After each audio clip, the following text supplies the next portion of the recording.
Hello, everyone. Welcome to Sky Wanderer, a channel dedicated to sharing knowledge for comprehensive self-development through insightful books, guiding you on a journey to find inner peace.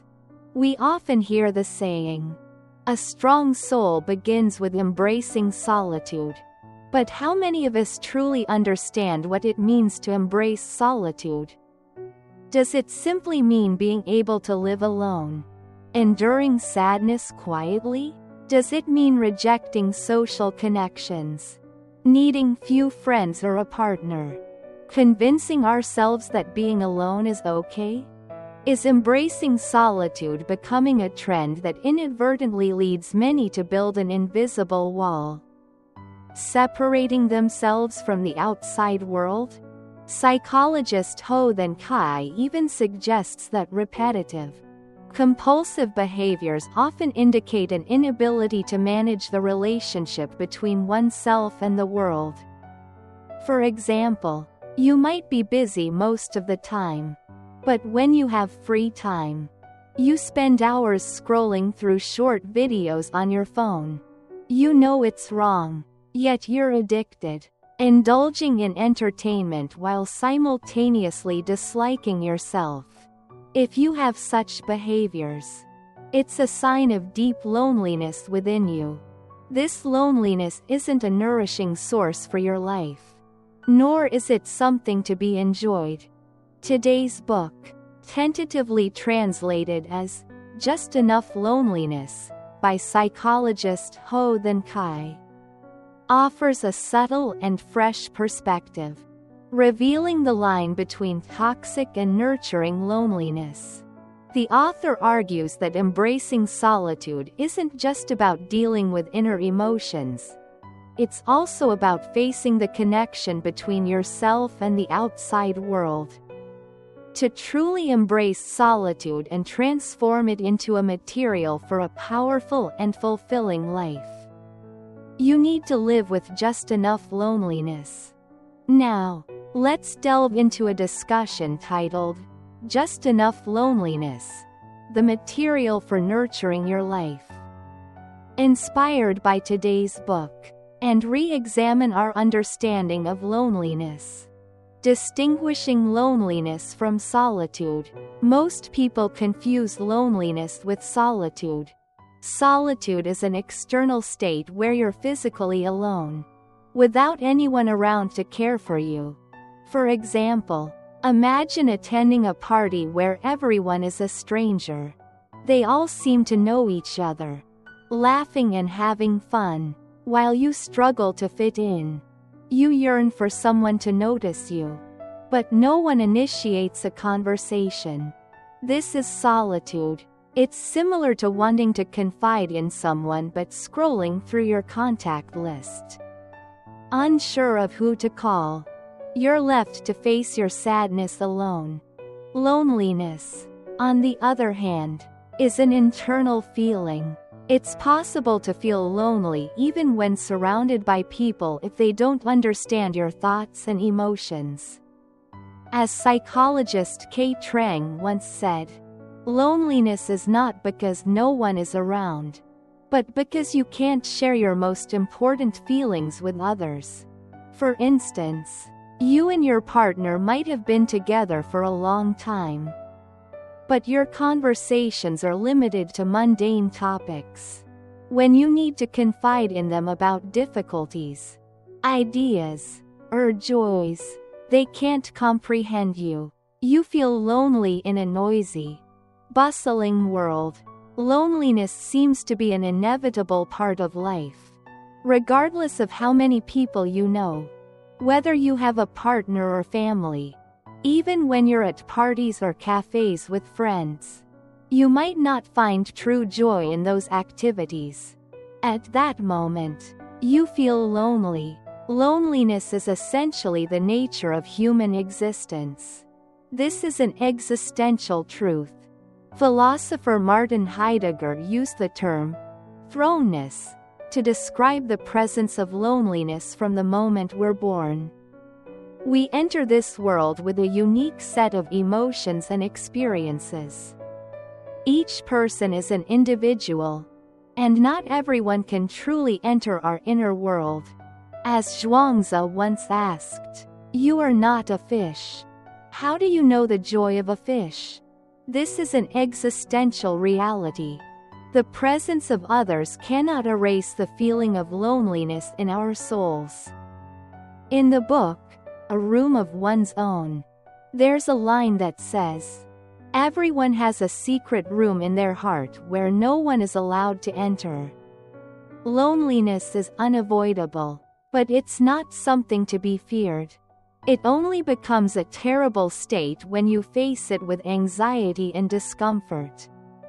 The author divides loneliness into 3 types, and we'll explore which type resonates with you. Types of loneliness. First, there's self-imposed loneliness, also known as self-isolation. This occurs when someone has a withdrawn personality, doesn't actively create opportunities to connect with others, avoids social interaction, and prefers to retreat into their own space. Sometimes, when others initiate conversations, they feel burdened. It's important to note that they enjoy being alone but still feel sad because of this loneliness. The second type is passive loneliness. This is when you don't intentionally isolate yourself from the world and desire to establish deep connections with others, but you can't share your whole self. Relationships remain superficial, lacking the depth to truly understand and feel each other.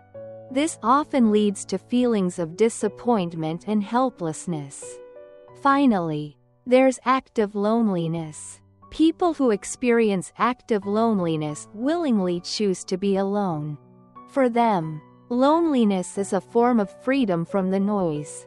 Some appreciate the tranquility of solitude, and while they might experience occasional boredom, they don't feel anxious. They see it as a voluntary choice, a way to escape meaningless social interactions, and even a form of absolute enjoyment. As one writer put it, "How wonderful are those quiet moments where we are reborn in our own solitude." Looking at these 3 types of loneliness, you'll realize that behind self-imposed loneliness lies a separation from the outside world. However, this separation might stem from a need for safety, a way to avoid potential hurt. Passive loneliness reflects a deep desire to be understood and acknowledged in relationships. As for those who experience active loneliness, what enables them to find joy in solitude? How can they transform loneliness into a refined and elevated state of being? The primary reason is that individuals with active loneliness often possess the ability to effectively manage behaviors that prevent them from fearing or suffering due to loneliness. In contrast, others may remain trapped in self-imposed or passive loneliness, without a deep understanding of the underlying psychology behind their actions, and by simply heeding superficial advice like, "Enjoy solitude," they perpetuate negative loneliness within themselves. Unable to break free from this vicious cycle, one of the initial behaviors that instill fear of loneliness is self-concealment. Like comedians who make the world laugh but often cry when alone, many people live behind a mask. I've frequently observed supermom figures who strive to be role models in the eyes of others, a perfect mother, a caring wife, and an outstanding employee. Yet, behind this facade of strength lies an exhausted soul. Every night, when everyone else is asleep, loneliness overwhelms them in the quiet kitchen. Or consider those who are always cheerful. The life of every party, adept at making others laugh. But upon returning home, they sit silently for hours, scrolling aimlessly through their phones. Then there are the well-behaved, high-achieving students, the pride of their families, who, out of fear of disappointing their parents or being judged by their peers, never reveal their disillusionment with their current studies. They force themselves to study diligently but, deep down, feel like soulless machines. And what about those with stable careers and happy families? Despite their seemingly perfect exterior, they dare not admit that they're trapped in an emotionally painful life, simply out of fear of social judgment, continuing to play the role of the exemplary husband or the happy wife. And there are countless other masks they're compelled to wear, suppressing their true emotions to meet the expectations of the outside world. Psychologist K. Trang once stated, "We cannot shine when we constantly deny our own darkness. When you try to present yourself as flawless in the eyes of society, constantly maintaining your outward appearance, fearing rejection and hurt, you'll gradually become estranged from your true self. And that's precisely why you fear loneliness, because you can't abandon your act.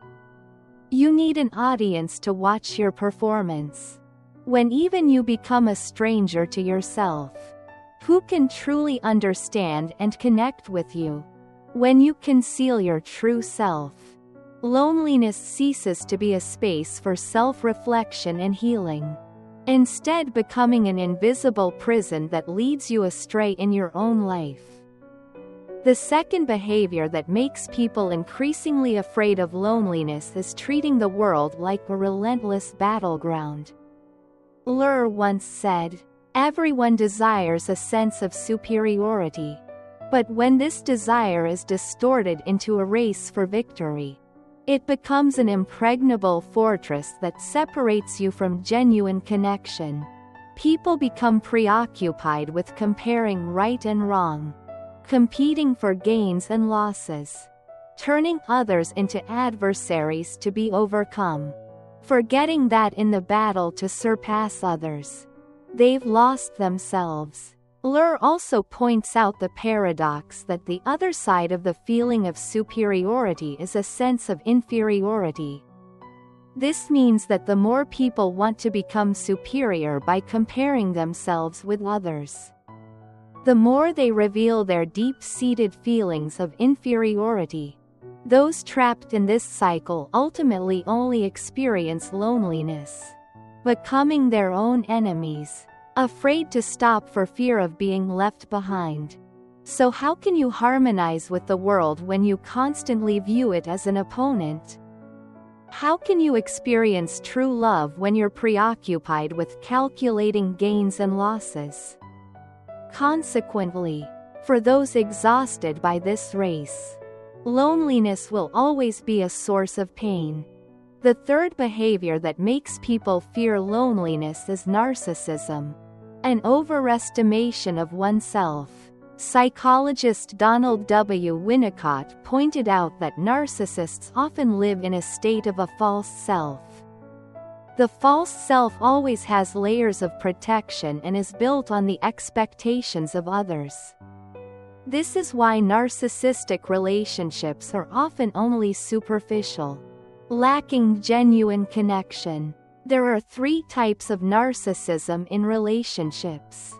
First is parallel narcissism. These individuals have the illusion that others should be like them in the relationship. They often only want others to change according to them without wanting to change themselves. In this case, they're imposing their own standards on others. And when they don't find similarities, the relationship becomes difficult to maintain. The second type is grandiose narcissism. These individuals like to show off themselves to impress others. For example, someone constantly posts photos with celebrities to prove their status, even though they don't have any real connection. The third type is idealized narcissism. These individuals act for their idealized self-image instead of acting from genuine motives from within. For example, many people edit photos and post seemingly perfect moments on social media, such as traveling to luxurious places, eating beautiful food, or creating intelligent and profound statuses. They do these things not because they truly enjoy those moments but because they want to show that they have a fulfilling, interesting, and perfect life. However, the more they chase and embellish the superficial, the more they distance themselves from their true nature. All three states make a person increasingly lonely and miserable because they only revolve around the needs to elevate themselves and cannot create genuine connections with themselves and others. The final behavior that makes people suffer from loneliness is constantly sacrificing for others. A person with a sacrificing personality often pushes their true needs and emotions deep into their subconscious, where they become a storehouse of repressed desires. For example, a mother always gives the delicious food to her children but doesn't dare to admit that she also wants to enjoy it. Or a person who believes that love means sacrificing themselves, tolerating all the behaviors of their partner. However, deep down, they cannot accept many things about the other person. Gradually, they lose connection with their true nature. Moreover, a person with a sacrificing personality often plays the role of the giver, always helping without expecting anything in return.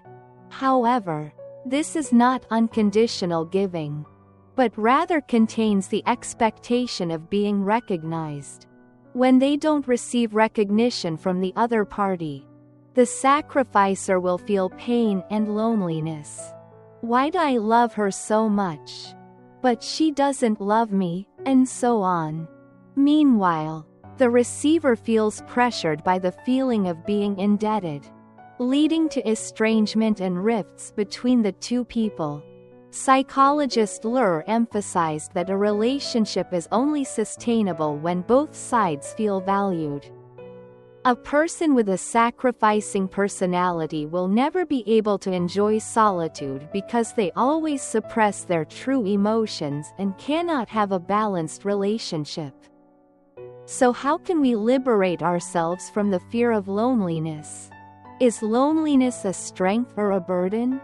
It all depends on whether you can maintain yourself in a state of just enough loneliness. The author introduced the concept of just enough loneliness. This is a suitable state of loneliness that helps you live happily as yourself in this society. Humans are inherently social creatures. They cannot exist without connection with others. However, losing the boundary of the individual to be recognized and understood by others at all costs can lead to negative consequences. Conversely, without connection with the outside world, loneliness becomes a burden, easily leading to depression or feelings of meaninglessness. Just enough loneliness lies in balance, meaning you can maintain personal space while still building quality relationships. Just enough loneliness is not too little to become dependent on others, nor too much to fall into a state of isolation. In fact, a person who fears loneliness does so because they desire a stable object to escape loneliness. This object can be understood as someone who can meet emotional needs, provide comfort, and bring a sense of respect and listening to you. This person brings peace like a safe haven when you need support. If life allows you to connect with such a confidant, it's wonderful. However, if you don't have one, or if one day this person is indifferent or cannot meet your needs, the feeling of insecurity from loneliness will appear. Therefore, to turn loneliness into nourishment for your own life, you need to recognize that the ideal stable object should not be based on others, but should come from within yourself. The most crucial way is to learn to accept yourself. As Fran Kay said, loneliness is not when you are alone, but when you cannot connect with yourself. That's when you realize that true loneliness doesn't come from the absence of others, but from the absence of self-understanding and acceptance. Accepting your imperfect self allows you to live well with your true self. When you stop tormenting yourself with the feeling of not being good enough, stop comparing yourself with others, and let go of the desire to be recognized for what you have put in. When you no longer fear being rejected or hurt, you will be able to feel peace within yourself, and even when no one truly understands you. Moreover, when you accept yourself, you can also easily accept the shortcomings and weaknesses of others. As Brené Brown, a researcher on vulnerability, once said, "We cannot truly connect with others if we are not willing to expose our true selves." When you take off your masks and live authentically with yourself, you can naturally see the world through a truthful lens, easily building genuine connections with the world.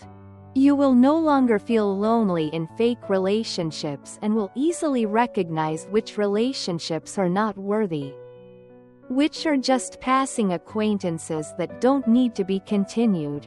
You will stop forcing yourself to constantly make friends meaninglessly, but quality relationships will show you that you are no longer alone on this journey. One way to enjoy loneliness is to enrich the experiences of your own life. Many people equate richness with prosperity and wealth, and their whole lives will only think about one thing: making a lot of money or surpassing others. In reality, such a life, no matter how much wealth there is, the inner self is also very poor and lacking. In Maslow's hierarchy of needs, physiological needs and safety needs belong to the lower level of needs. If a person spends too much energy on them, it's difficult to have a feeling of abundance. True richness is when you can do work that stems from a clear understanding of what is important on your journey to build your values. It is when you have a creative job where you are completely immersed in the flow. When you find joy and presence in every breath, from reading books, exercising, or doing things you like. When you are completely peaceful in the moment of sitting alone, meditating, breathing in nature. This is the way to bring you to rich inner experiences. When you see your shortcomings and accept yourself, living with such an inner self, you will be able to actively connect with the world. And you can also actively be alone, enjoying the joy when you are by yourself. A poet once wrote, "Loneliness is where we meet ourselves, where we learn to love the empty spaces, and then realize they are full of meaning." I hope that the loneliness in you is just enough to see that you truly exist, instead of just performing illusory plays. Just enough for you to find the missing pieces inside when interacting with others. Just enough for you to understand that every moment alone is an opportunity to recreate, renew, and love yourself. When you accept loneliness as an indispensable part of richness, you will realize that there is nothing more precious than being true to yourself. As Lao Tzu taught, to know others is wisdom, but to know oneself is enlightenment. I wish you can face your true self. Enjoy every step in just enough loneliness, so that each step allows us to live slowly, live deeply, and live truly. If you find this video helpful, please share it with the lonely souls you see out there. Give love so that we know we will meet each other with the most genuine people. Thank you for listening. Every like and leaving your thoughts in the comments also helps me feel you and helps the video reach more people who need it. Thank you with all sincerity. Giving away. And see you in the next videos.